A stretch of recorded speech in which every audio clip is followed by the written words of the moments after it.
Paz do Senhor, irmãos. Amém. Que presença, né? Que coisa maravilhosa poder estar na casa do Senhor, compartilhando desse culto tão alegre. Aleluia. Com louvores que toca na nossa alma e que nos leva a pensar, imaginar, não só vendo o presente, mas olhando para o futuro que nos espera. Aleluia. Eu tenho observado, irmãos, nesse culto, Deus tem falado muito sobre milagres, né? Sobre essa atuação poderosa de Deus. E nosso irmão Geraldo também cantou: preciso de um milagre, Deus maravilhoso. E Deus tem falado, irmãos, o grupo de louvor, né? Cantou o louvor da Aline Barros. E nós estamos vivendo dias em que muita coisa acontece para desvirtuar o nosso foco, tirar a nossa visão da promessa, e a gente acaba, vai perdendo a esperança, você vai ficando pelo caminho, você perde a visão espiritual, você passa a não entender mais: Senhor, o que Tu quer para a minha vida? Eu quero dizer nessa noite que Deus tem coisas grandes, e a promessa de Deus, ela continua de pé sobre a nossa vida. Louvado seja o nome do Senhor.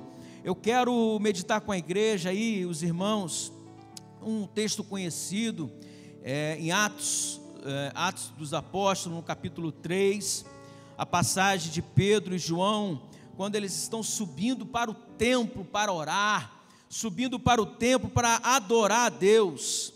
A Bíblia vai dizer no versículo 2 do capítulo 3, que era trazido à porta, desde o ventre de sua mãe, era trazido um homem coxo, à porta do templo chamado Formosa, para que ali pudesse pedir esmola aos que entravam no templo.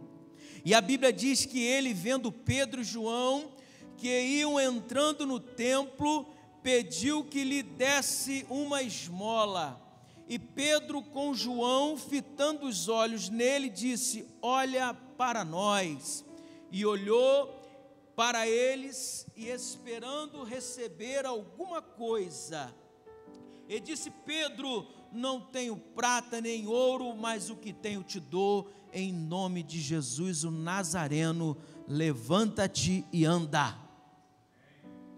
Eu estava ali pensando no decorrer do culto.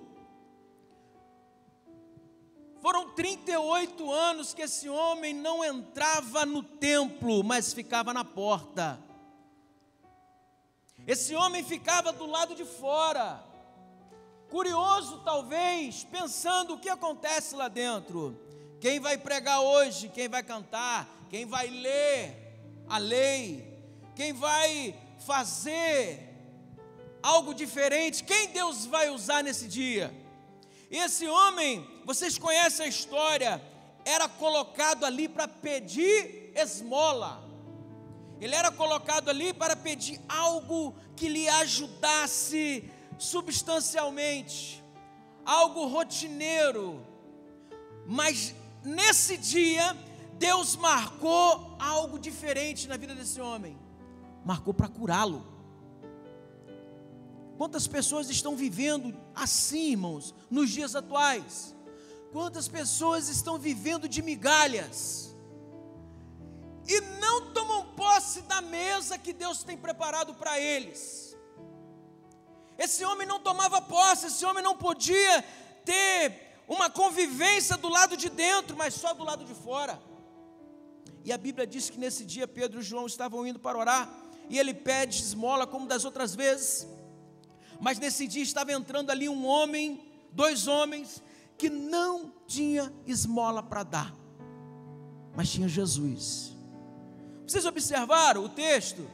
Em nome de Jesus, aleluia. No verso 6 está dizendo: em nome de Jesus Cristo, o Cristo, o Nazareno, levanta-te e anda. O que é melhor? Ganhar a esmola ou levantar e andar? O que é melhor? Ir embora para casa por mais uma esmola ou você voltar para casa andando?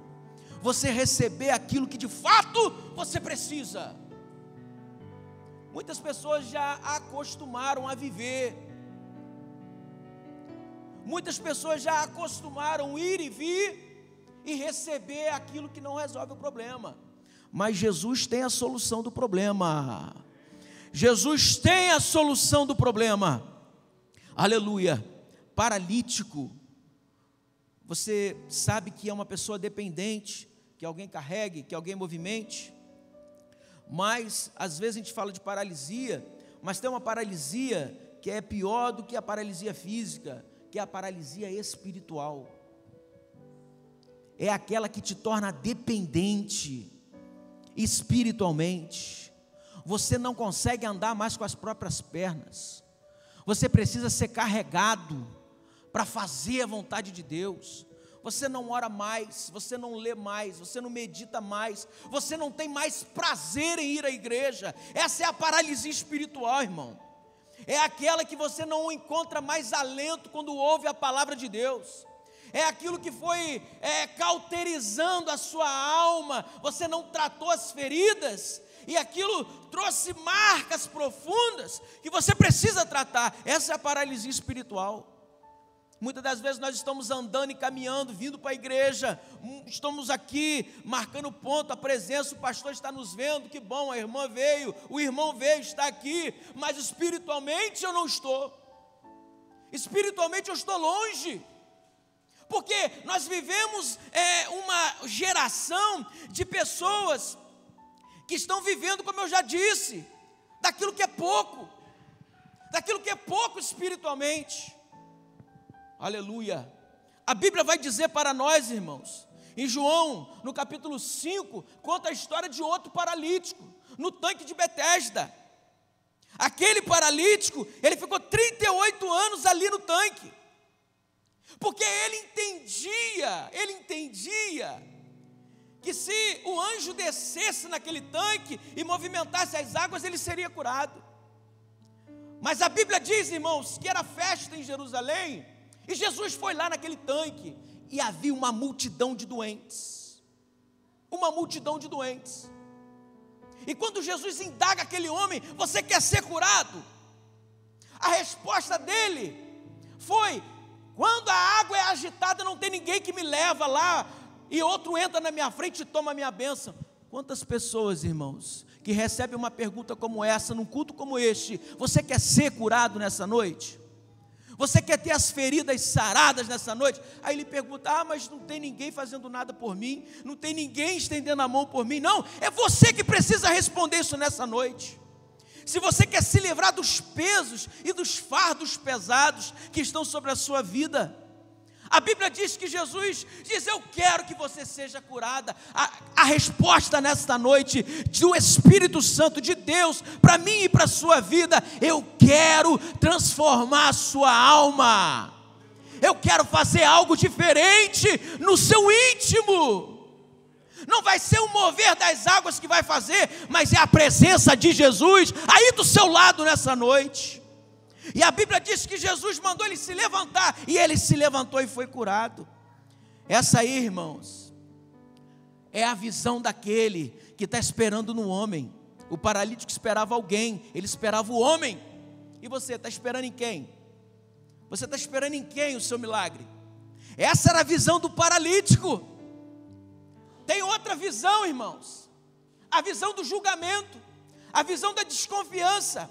A Bíblia vai dizer para nós em 1 Samuel, no capítulo 2, que o sacerdote Eli, ele viu uma mulher no templo, movimentando seus lábios, pedindo uma resposta de Deus, para uma situação que feria a alma daquela mulher.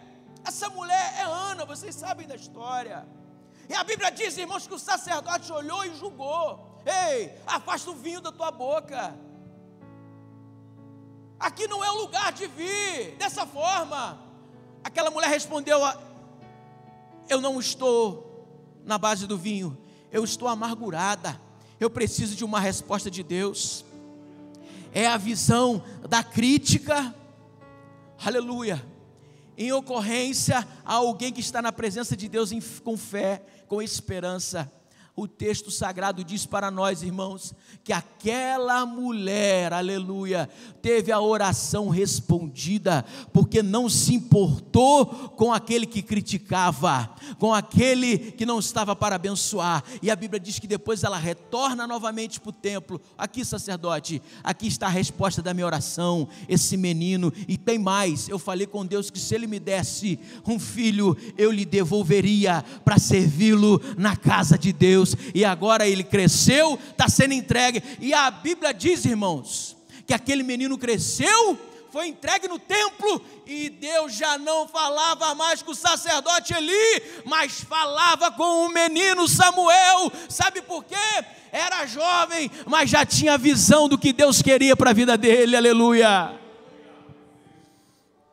Às vezes eu acho que estou na igreja há tanto tempo, que eu tenho mais experiência, que eu sou melhor, que eu sou isso, que eu sou aquilo, e Deus não quer falar mais comigo, Deus não está mais se portando a mim.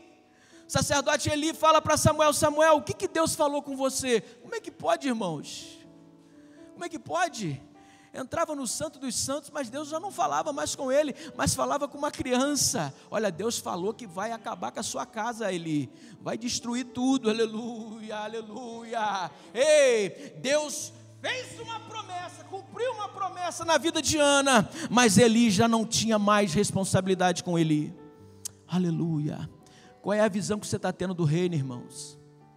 Hoje nós estamos sendo levados por um vento de filosofia, para cá, filosofia para lá, entendimentos humanos, qualificações humanas. Nós estamos muito focados aqui, no agora, no hoje, nesse momento.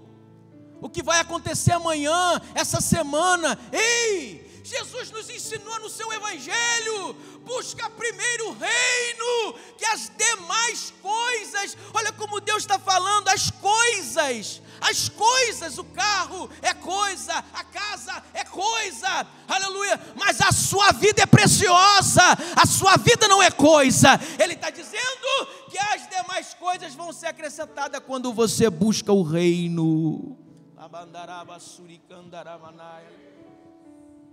Que interessante, existem muitas visões na Bíblia, irmãos, tipos de visão, maneiras de ver, maneiras de olhar. O diabo, ele quer enganar, ele quer destruir. Um dia Deus disse para Adão: Adão, todo esse paraíso é seu, você vai tomar conta de tudo isso, mas tem algo ali que você não pode tocar. Não toca naquilo ali, porque o dia que você tocar, você vai morrer. E a Bíblia diz que o inimigo veio e ele engana aquele casal. E o que acontece? A Bíblia diz, irmãos, que aquela fruta, né? Ela era, a visão dela era boa, era atraente. Olha como o inimigo, ele é mentiroso. Ele diz assim: não, o dia que você tocar, você vai ser como ele. Mentira, mentira. O inimigo, ele quer transformar a verdade de Deus numa mentira, para cegar a nossa visão de Deus. Irmãos, na vida física tem muito tipo de problemas de visão. Eu, por exemplo, estou começando a ter problema para ver para perto, sabia? Eu tenho que começar a afastar assim, para olhar para perto. Aí agora estou usando um óculos para ler para perto. Para longe é uma maravilha, mas tem pessoas que têm problema para longe e enxerga muito bem para perto. Tem pessoas que nascem, por exemplo, uma catarata, não é? E aquilo vai tapando, você começa a não enxergar. Tem um exemplo clássico, a avó da minha esposa, que fez agora 89 anos, há cerca de 10 anos atrás, ela tinha um problema de vista, não podia enxergar, não estava enxergando, foi ao médico, né, um especialista, e ele: olha, você tem um probleminha, nós vamos fazer um tratamento, vai resolver. O que aconteceu? Tirou aquela pelinha, aquela catarata nos olhos, irmãos. Aquela senhora, avó do Ederson e da Edgleide, quando voltou da cirurgia, até a linha na ponta da agulha ela estava colocando. E às vezes na vida espiritual é assim, irmãos. Vai crescendo a catarata espiritual e você não sente, ela vai tapando. ela vai atrapalhando, vai deixando as coisas turvas, foscas, e você passa a não ver mais o brilho da obra, você passa a não ver mais a glória de Deus. Tudo é a mesma coisa. Ei, não é a mesma coisa não, aleluia. O Deus é o mesmo ontem e hoje, mas as coisas dele são novas na nossa vida, aleluia. Deus tem algo novo para realizar sobre a nossa vida nesta noite. O inimigo bota miragens no deserto. O inimigo coloca paraísos no deserto. Quando Abraão chama Ló para que ele escolhesse para que lado ele quisesse ir, qual foi a escolha de Ló? Quem lembra? Abraão fala, escolhe. O que Ló escolheu, irmãos? Vocês lembram? A visão dele foi voltada para onde? Para os lugares áridos? Para o deserto? Não, irmãos. Ló olhou para as campinas verdejantes do Jordão. Ele olhou aquilo maravilhou ele. Não, é aqui que eu vou colocar o meu rebanho. E é isso que o inimigo faz. Às vezes está colocando uma bandeja diante dos nossos olhos, e você precisa abrir os olhos espirituais para ver a vontade de Deus nesse propósito. Ele escolheu errado, porque os olhos levaram ele a escolher errado, e o futuro, e o fruto daquela escolha foi a destruição da sua família.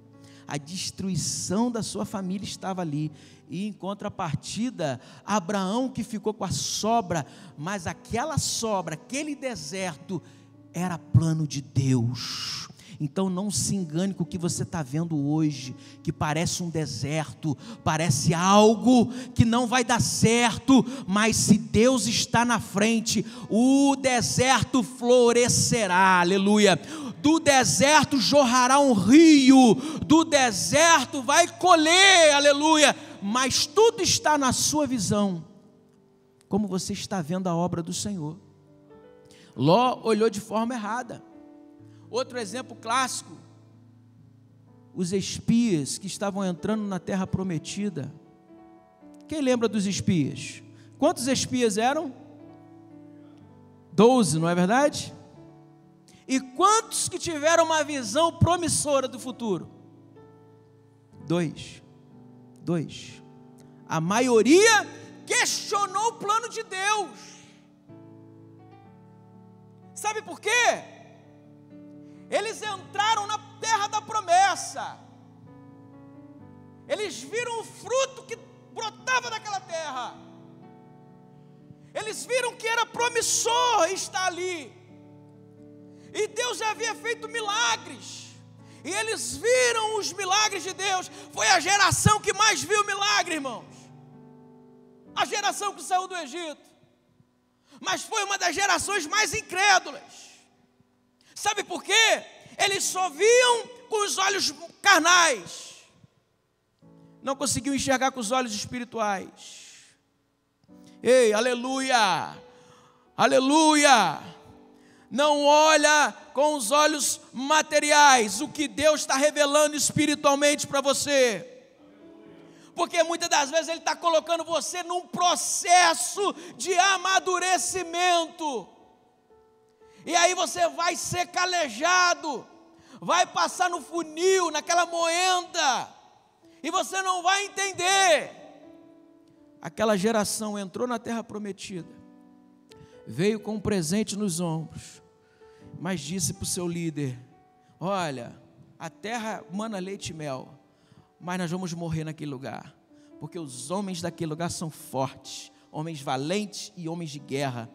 Ei, como se fosse eles que precisassem lutar para ter posse daquela promessa. Aleluia. A promessa de Deus é que Ele peleja por você. pelejareis por vós, aleluia. Ei, relembra isso na sua mente, relembra isso no seu coração, aleluia. O guarda de Israel não dorme, não tosqueneja, ele não para, aleluia, não tira férias, aleluia. Seus ouvidos estão abertos, aleluia, para ouvir o clamor do seu povo. Coração quebrantado e contrito, ele ouve, se quebranta na presença do Senhor. Herbert, a luta está sendo difícil, está sendo muito grande, aí que você deve se quebrantar, aí que você deve se curvar diante da presença do Senhor, porque a resposta vem dele, aleluia. As intenções do coração, Deus conhece cada passo. A incredulidade nos torna míopes, a incredulidade não permite que a gente veja. O inimigo quer que você entregue os pontos, e por causa da incredulidade, 40 anos de peregrinação para aquela geração. 40 anos de peregrinação. Abra para mim, irmão, aí, por favor, João, capítulo 11, verso 40. Vê se o irmão consegue colocar na tela aqui. João 11, versículo 40. Olha o que Jesus fala no seu evangelho para nós. Consegue colocar aqui na tela? Então vamos abrir aqui, ó, João 11, verso, quem está com a Bíblia aí, irmãos? João 11, 40. Olha o que Deus vai dizer. Disse-lhe Jesus, quem que disse?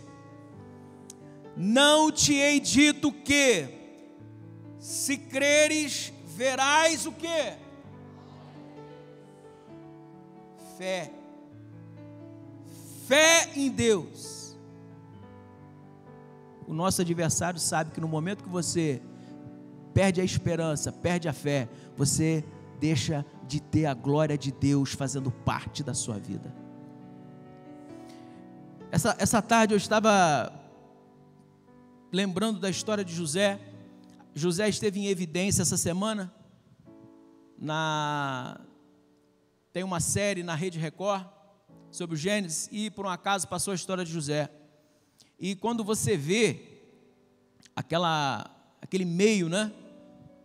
A maneira como eles conseguem construir a passagem, você acaba entendendo melhor o que você lê. E foram muito felizes naquilo tudo, irmãos. Eu não sei quem assistiu, mas eu assisti. E eu comecei a pensar, como Deus é poderoso, como tudo está no controle dEle. A Bíblia, irmãos, ela conta a história e a gente sabe que José era o amado de seu pai. E José era um jovem de sonhos. José sonhou por 2 vezes ele sendo exaltado, mas a quem ele contou não entendeu os planos e o propósito de Deus. Olha como que a gente tem que tomar cuidado com quem a gente conta, né? O sonho que Deus dá para nós.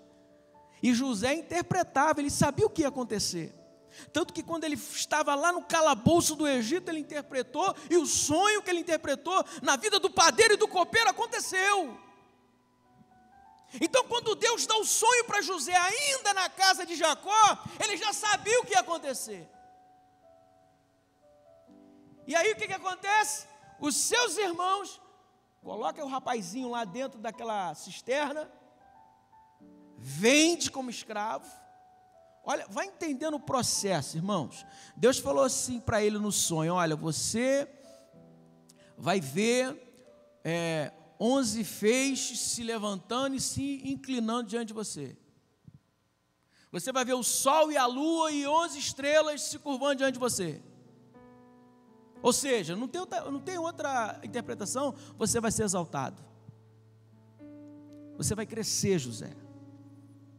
Mas só que não foi isso que aconteceu. Ele foi escravizado. Chega no Egito, é vendido para a casa de Potifar. E lá ele começa do zero. O filhinho preferido, o garoto da túnica colorida. E Deus vai trabalhando, Deus vai fazendo o processo acontecer na vida de José. A Bíblia diz que na casa de Potifar, a mulher de Potifar se levanta contra ele, se engraçando com ele. E o que José faz? O que José fez? José correu. Sabe por quê? Ele estava olhando para onde? Para aquilo que Deus havia prometido.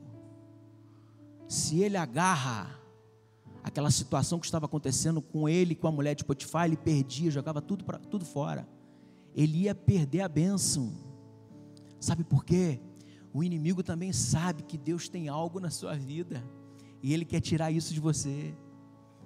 José foge, e agora ele é caluniado. Não, foi ele que me atacou. Aí José agora vai para o calabouço. E agora o calabouço do Egito começa a prosperar. Sabe por que começou a prosperar a prisão? Porque um jovem de visão, um jovem com promessa de Deus estava lá, irmãos.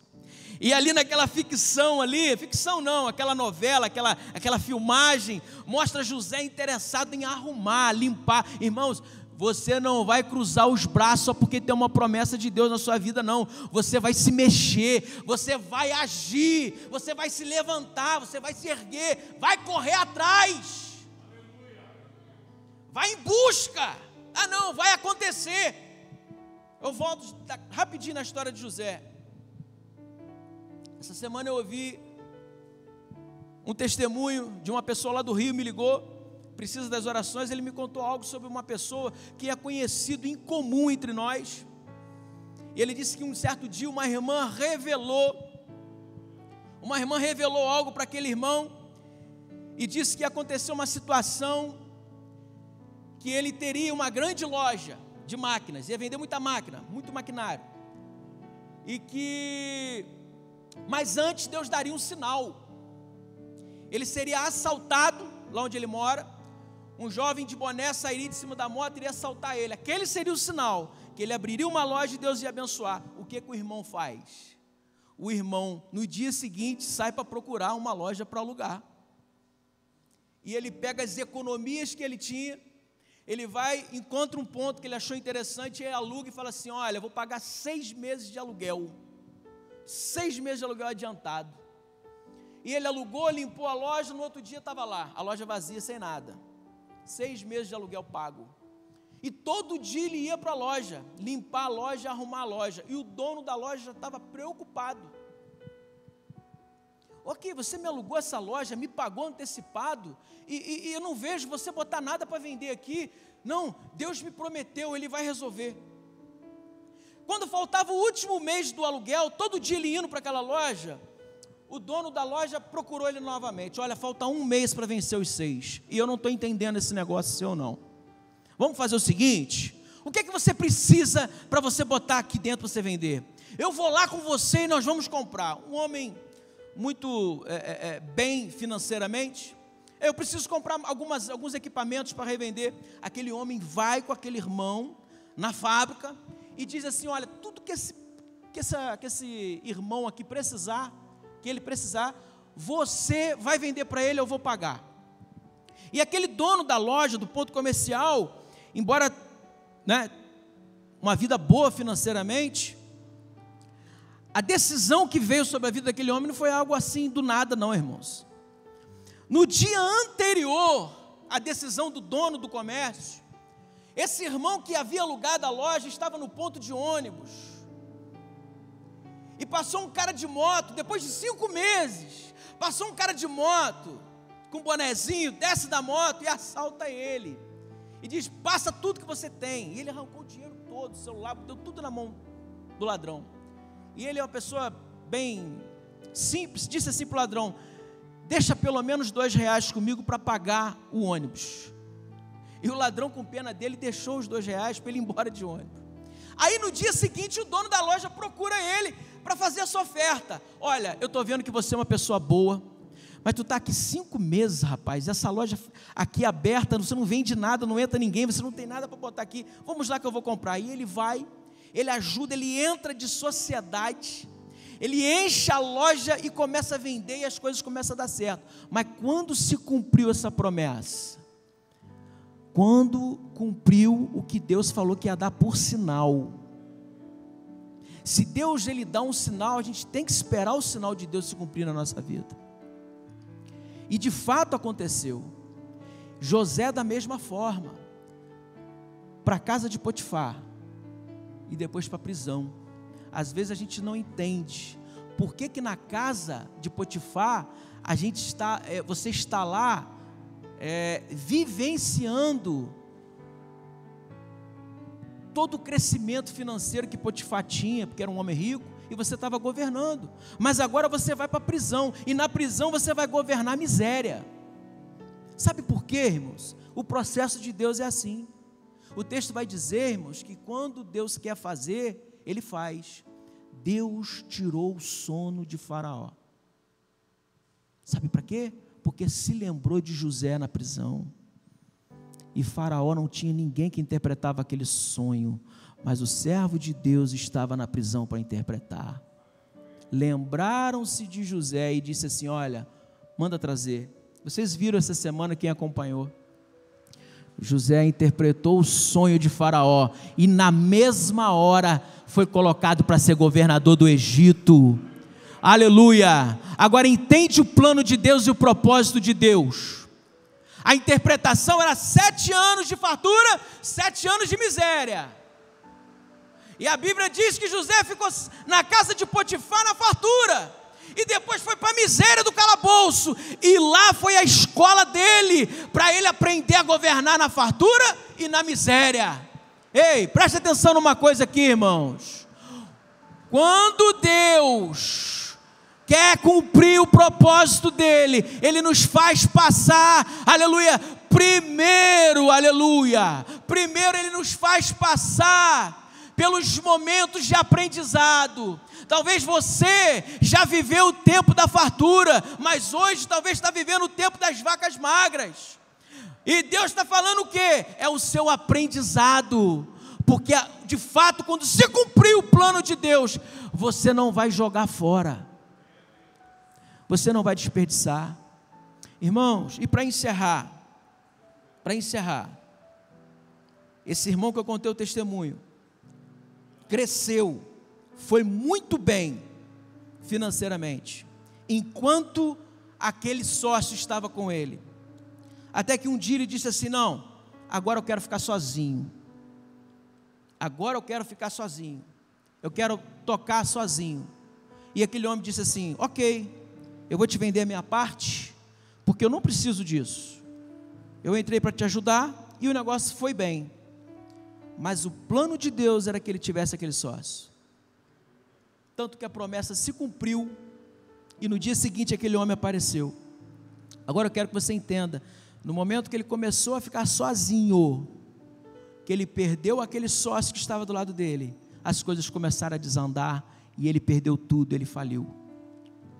Eu quero dizer para você, que enquanto Deus estiver presente, enquanto Deus estiver do seu lado, vai dar certo. No momento que você virar as costas e começar a querer caminhar com as próprias pernas, pode se preparar, vai dar problema, vai ficar difícil. Eu quero convidar você para se colocar de pé.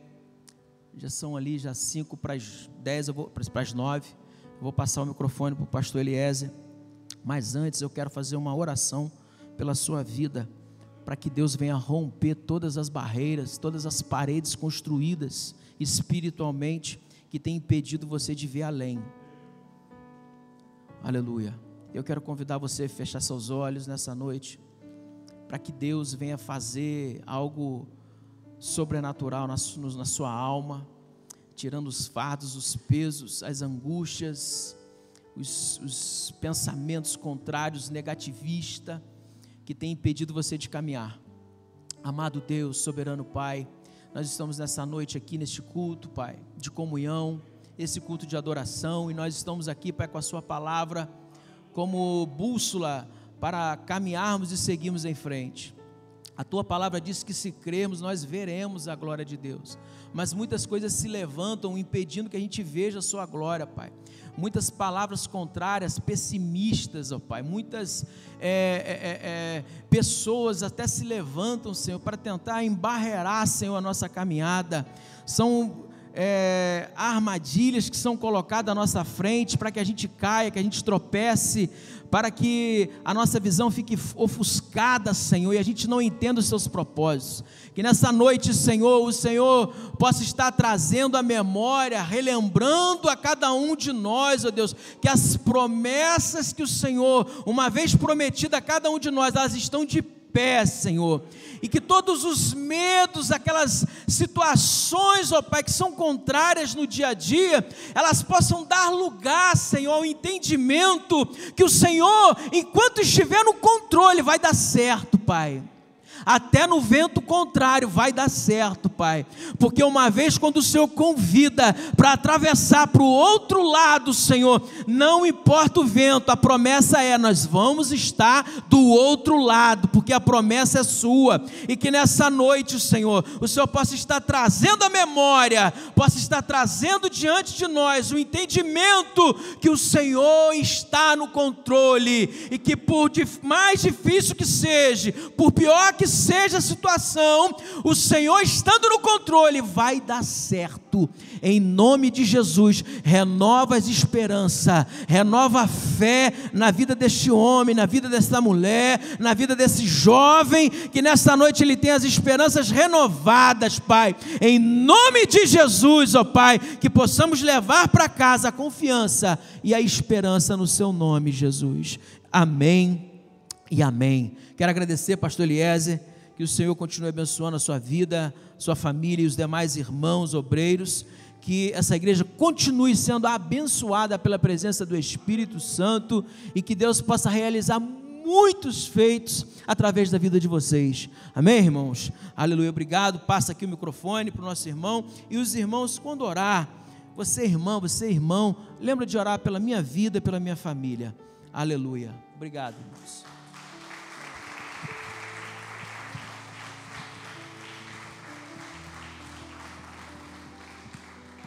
Glória a Deus.